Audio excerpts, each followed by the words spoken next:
ইসলামী যদি সরকার গঠন করে গুণে গুণে প্রত্যেকের কাছে তা ফেরত দিতে হবে ইনশাআল্লাহ।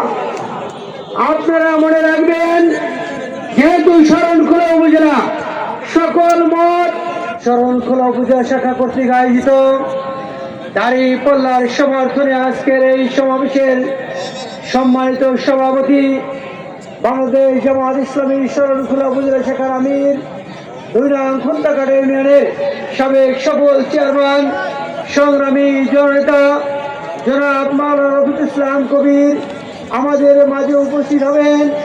রাজপথের অগ্নিপুরুষ, শরণখোলা মোরেলগঞ্জের কৃতি সন্তান, রাজপথের লড়াকু সৈনিক, সংগ্রামী জনতা জনাব অধ্যক্ষ আব্দুল আলিম আমাদের মাঝে উপস্থিত হবেন।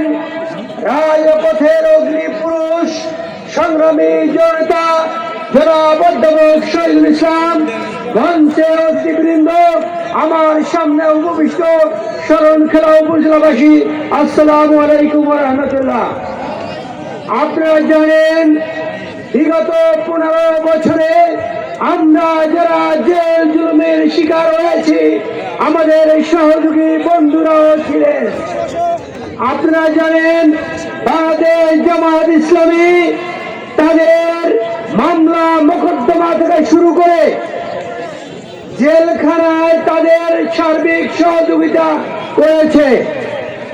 আপনারা জানেন, আমরা এমন একজন প্রার্থীকে পেয়েছি যিনি অধ্যক্ষ আব্দুল আলিম জেলখানার গেটে যারা বের হয়েছেন তাদের অভ্যর্থনা জানাতে আমরা দেখেছি, জেলখানার মধ্যেও তাকে পেয়েছি।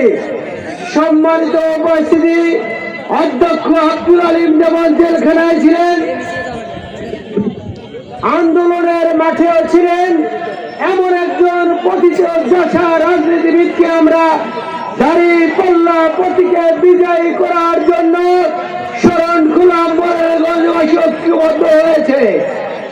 সম্মানিত উপস্থিতি, বিগত 2 বছর সময়কালের মধ্যে শরণখোলা উপজেলার প্রত্যেকটা গ্রামে গঞ্জে যে চাঁদাবাজি হয়েছে, ইনশাআল্লাহ আগামী দিনে জামাত ইসলামী যদি সরকার গঠন করে গুণে গুণে প্রত্যেকের কাছে তা ফেরত দিতে হবে ইনশাআল্লাহ। আপনারা মনে রাখবেন, যেহেতু শরণখোলা উপজেলা সকল মত, সকল দল, সকল বর্ণ নির্বিশেষে সকলে আমরা মিলেমিশে ঐক্যবদ্ধ হয়ে আগামী দিনে শরণখোলা করতে পারি, এই ব্যক্ত করে আমি আমার বক্তব্য এখানে শেষ করছি। আসসালামু আলাইকুম ওয়া রাহমাতুল্লাহ।